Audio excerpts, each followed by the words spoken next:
While driving around Cedar Falls, motorists encounter many stoplight intersections. Many of us have an idea of how they work, while some of us have no idea. Let's take a look at the various ways intersections in Cedar Falls work and the newest technology that was just recently installed at a few intersections around town. Vehicle detection is an essential element to having a traffic signal operate properly. So here in Cedar Falls, we have several types of detection. The most basic detection is none at all, which is like the traffic signals on Main Street, 6th and Main through the parkade. There are no detectors for any of those traffic lights. They work on a fixed time basis, and they run all day long in the same sequence.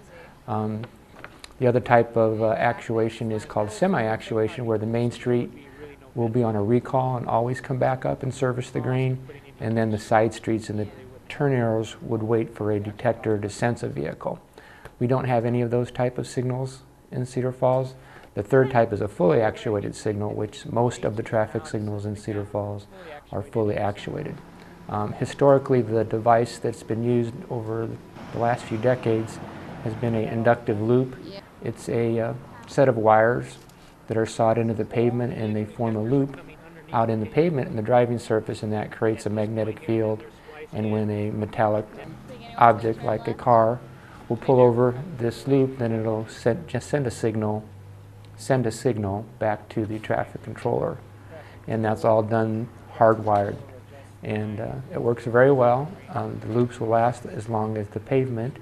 And the downside is that as road surfaces degrade and they get cracked and chuck holes are occurring in the pavement, then they don't always perform well, and they're expensive to maintain, because now you have to go and resaw the pavement, and that further degrades the pavement.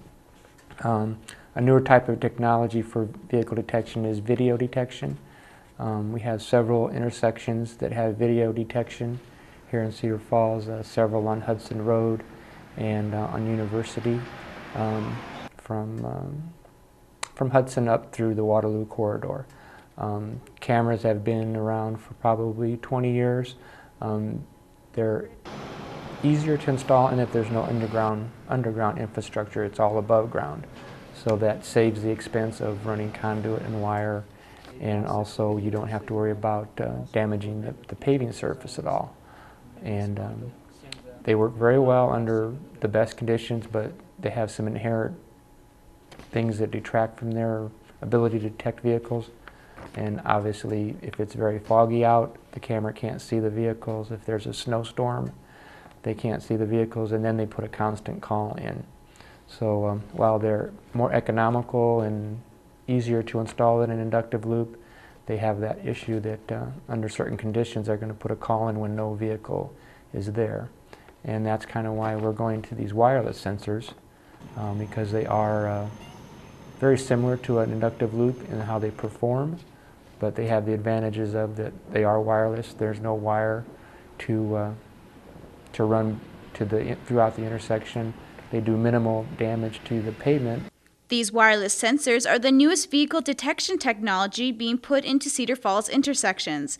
These new sensors are wireless and don't require any wiring underground, and it communicates to radios mounted on the light poles.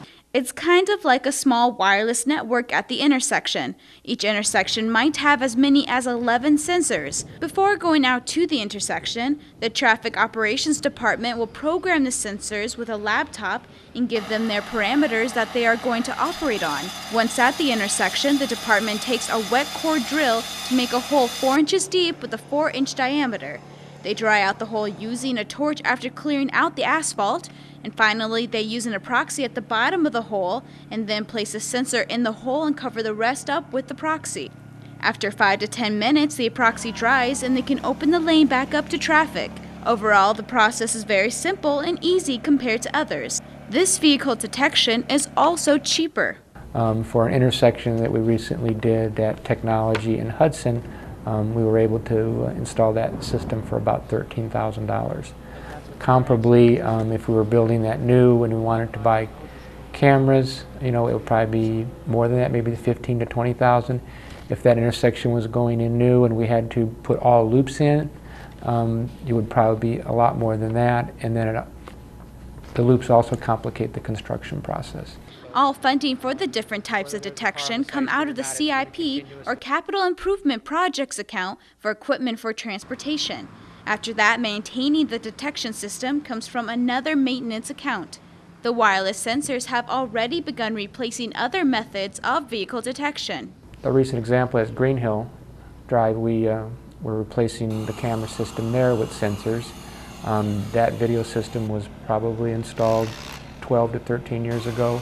It was one of the first generation video systems, and one of the inherent problems with cameras is it's based on a line of sight issue, and just a unique problem with cameras. If things get in the field of view, it can trigger a call. So at that particular location there was a communication cable that was in front of the field of view, and during warm weather that cable would expand and then it would droop, and it would droop in front of the field of view. So we were actuating a side street when there were no vehicles because the communication cable was tripping the camera sensor, and there was really no way around that, and with the sensors that problem will be eliminated.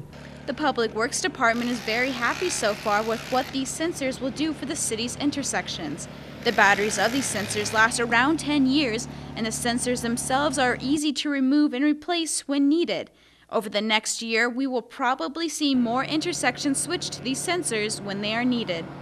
To learn more about the Cedar Falls Public Works Department, go to cedarfalls.com/publicworks.